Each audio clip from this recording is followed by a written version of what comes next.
melalui pembelajaran berdoa menurut agama dan kepercayaannya masing-masing. Berdoa mulai. Berdoa selesai. Baiklah, hari ini Ibu akan menyampaikan materi tentang sistem ekonomi pasar. Sebelumnya Ibu mau nanya, sistem ekonomi pasar itu sendiri apa pengertiannya anak-anak? Apakah ada yang tahu? Oke, dijelaskan ya. Apa itu sistem ekonomi pasar? Sistem ekonomi pasar disebut juga sistem ekonomi liberal atau free market economy adalah sistem ekonomi di mana seluruh keputusan masalah ekonomi, produksi, distribusi, dan konsumsi diserahkan sepenuhnya kepada mekanisme pasar atau interaksi antara permintaan dan penawaran. Peran pemerintah di sini sangat terbatas, bertindak sebagai pengawas dan penyedia perangkat hukum. Sistem ini berakar pada ide Bapak Ekonomi Modern. Siapa Bapak Ekonomi Modern? Ya, benar sekali. Pada ide Adam Smith mengenai the invisible hand yang berarti tangan tak terlihat. Smith berpendapat bahwa ketika setiap individu mengejar kepentingan pribadinya atau keuntungan, mereka secara tidak sengaja akan mengalokasikan sumber daya secara efisien dan memberikan manfaat bagi masyarakat secara keseluruhan. Selanjutnya ada ciri-ciri sistem ekonomi pasar. Untuk Mbak Winda, tolong dibacakan materinya. Ciri-ciri sistem ekonomi pasar. Ciri-ciri yang ini membedakan sistem ekonomi pasar terdiri dari sistem lainnya. Yang pertama itu hak milik pribadi penuh. Semua alat produksi dan sumber daya ekonomi atau modal tanah usaha bebas dimiliki oleh individu atau swasta. Selanjutnya, Yang kedua itu kebebasan berusaha dan memiliki. Setiap individu bebas memilih jenis usaha, pekerjaan, dan barang atau jasa yang akan diproduksi. Yang ketiga itu motivasi keuntungan. Setiap kegiatan ekonomi didorong oleh upaya memaksimalkan keuntungan. Yang keempat, minimnya intervensi pemerintah. Pemerintah hanya berperan sebagai penjaga keamanan, penegak hukum, dan penyedia garansi publik esensial. Yang kelima, adanya persaingan bebas. Terdapat persaingan ketat antara produsen yang menentukan kualitas, harga, dan inovasi. Yang terakhir yaitu menentukan harga oleh mekanisme pasar. Harga barang dan jasa ditentukan oleh tarik menarik oleh antara permintaan dan penawaran yang mencapai keseimbangan. oke, terima kasih untuk Mbak Winda. Selanjutnya ada grafik. Siapa yang bisa menjelaskan tentang grafik ini? Ada di grafik di depan itu menjelaskan yang pertama ada price. Price itu artinya harga, lalu yang di level itu quantity artinya jumlah barang. Nah, dari mana itu artinya permintaan dan supply itu penawaran. Jadi ketika harga barang tinggi, maka jumlah permintaan akan barang tersebut turun. Nah, ketika sebaliknya ketika harga barang itu tinggi, maka jumlah penawaran itu akan ikut naik juga. Nah, di situ juga ada titik equilibrium, artinya yang titik keseimbangan antara permintaan dan juga penawaran. Oke, benar sekali. Terima kasih untuk mendengar. Berikan aplaus pada yang lain. Selanjutnya ada kelebihan sistem ekonomi pasar. A. Kelebihan atau kekuatan. Yang pertama yaitu efisiensi dan inovasi tinggi. Persaingan memaksa produsen untuk berproduksi secara efisien atau biaya rendah dan terus berinovasi untuk memenangkan pasar. 2. Kebebasan ekonomi. Setiap individu memiliki kebebasan untuk mengambil keputusan ekonomi yang memaksimalkan kesejahteraannya. Yang ketiga, kualitas produk terjamin. Untuk bertahan, produsen harus menyediakan barang dan jasa dengan kualitas yang terbaik. Dan yang keempat, responsif terhadap perubahan. Pasar dapat merespons perubahan kebutuhan dan selera konsumen dengan cepat karena tidak terhambat birokrasi. Halo. Ibu minta 2 orang maju ke depan untuk melakukan proses tawar-menawar bebas barang apa saja yang untuk ditawarkan. Aku. Siapa?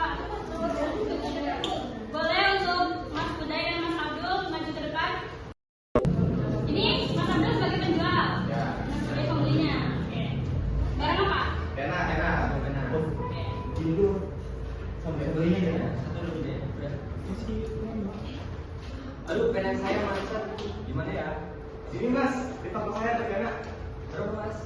Satunya 3,5. Yang ada yang pena standar mas? Yang standar harganya lebih naik 5.000. Mahal. Iya, dikurangin itu. Gak bisa. Iya. Oh. Oke. Oke. Ya. Ah, ya. Oke, terima kasih. Wah, terima kasih.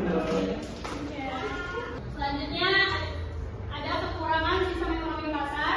B. Kekurangan, kelemahan dan kegagalan pasar. Yang pertama yaitu ketidakmerataan pendapatan atau kesenjangan sosial. Sistem ini rentan menciptakan jurang antara kaya dan miskin karena yang tidak memiliki modal atau kemampuan bersaing akan tertinggal.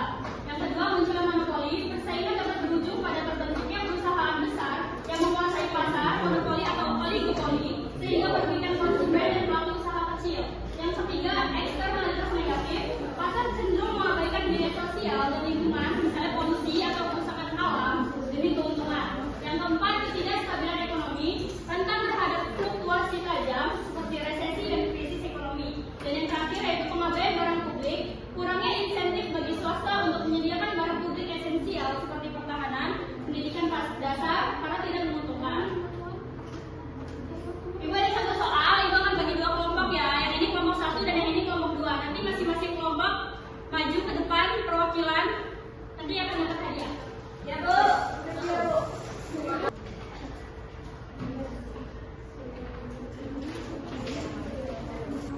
Baik, saya Rizky Zafakatika. Saya akan mencoba menjawab pertanyaan dari Edi. Yang pertama, jelaskan peran atau peran harga sebagai sinyal dalam sistem ekonomi pasar. Peran harga sebagai sinyal dalam sistem ekonomi pasar. Harga berfungsi sebagai penunjuk informasi bagi produsen dan konsumen. Jika harga naik, menandakan barang langka atau permintaan tinggi sehingga produsen terdorong menambah produksi. Dan jika harga turun, menandakan barang berlebih atau permintaan rendah sehingga produksi dikurangi. Jadi harga membantu mengatur apa, berapa, dan bagaimana barang yang diproduksi. Yang kedua, mengapa dalam sistem ekonomi pasar pemerintah dianjurkan hanya berfungsi sebagai pembuat regulasi dan bukan pelaku produksi?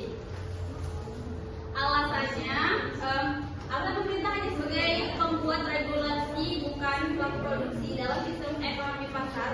Kegiatan produksi diserahkan kepada swasta dan masyarakat agar lebih efisien dan kompetitif. Pemerintah berperan membuat aturan untuk menjaga keadilan, mencegah monopoli, dan melindungi konsumen. Jika pemerintah ikut memproduksi, dikhawatirkan terjadi ketidakefisienan dan mengganggu mekanisme pasar. Baik, itu saja yang saya sampaikan. Terima kasih. Oke, terima kasih Mbak Rifia. Berikan aplaus pada Mbak Rifia. Sudah ya, sekarang kelompok 2 perwakilan sama satu maju ke depan. Arita. Oke, Mbak Arita, silakan. Baik, di sini saya akan menjawab pertanyaan soal kedua yang dimana mengapa dalam sistem ekonomi pasar pemerintah dianjurkan hanya berfungsi sebagai pembuat regulasi dan bukan pelaku produksi. Pertanyaan nomor 1 juga, jelaskan peran harga sebagai sinyal dalam sistem ekonomi pasar. Tadi kan saya kan bikin soalnya kan nomor 2 dulu, jadi saya akan jawab nomor 2 dulu ya. Kesalahan menurut saya. Baik, alasannya itu pemerintah hanya sebagai mengatur, bukan produsen. Pemerintah sebaiknya hanya mengatur aturan main supaya pasar berjalan adil. Kalau pemerintah ikut berjualan atau memproduksi, bisa membuat persaingan tidak sehat dan merugikan pelaku usaha lain. Dan saya akan menjawab pertanyaan nomor 1 yang dimana harga itu seperti tanda. Kalau harganya naik, maka artinya barang itu lagi banyak dicari. Jadi produsen akan menambah produksi. Kalau harganya turun, berarti permintaannya berkurang, maka dari produksinya itu dikurangi. Bagi pembeli harga membantu menentukan apakah barang itu layak dibeli atau tidak. Dengan begitu pula, harga membantu pasar berjalan sendiri tanpa harus diatur pemerintah. Baik, itu saja yang bisa saya jawab pertanyaan dari nomor 1 dan nomor 2. Sekian, terima kasih.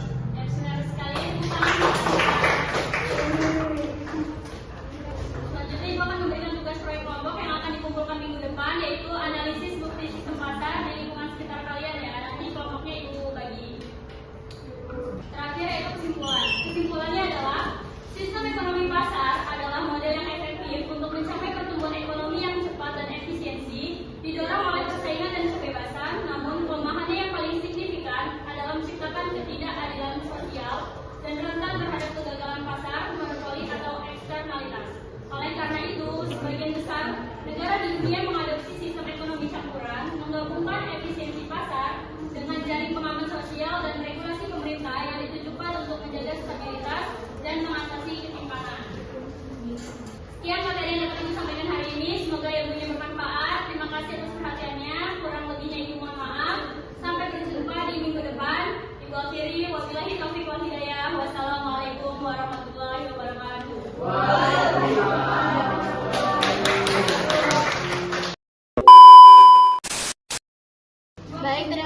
atas kesempatannya. Di sini saya sebagai pengamat dari Febiana Nur Arifah.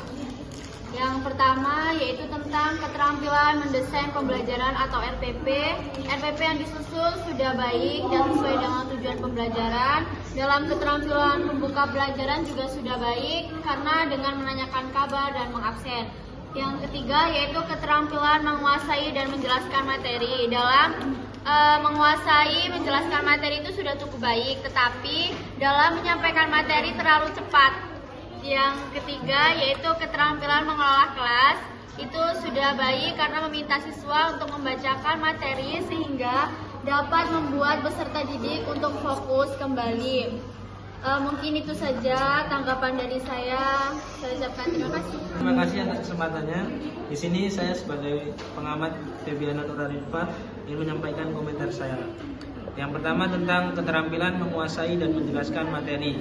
Di sini sudah cukup baik, tetapi dalam menyampaikan materi terburu-buru sehingga siswa tidak mudah memahami. Yang kedua tentang keterampilan penggunaan media pembelajaran. Penggunaannya sudah cukup baik. Yang ketiga, keterampilan mengelola kelas sudah cukup baik. Terus penampilan sudah sesuai dengan guru.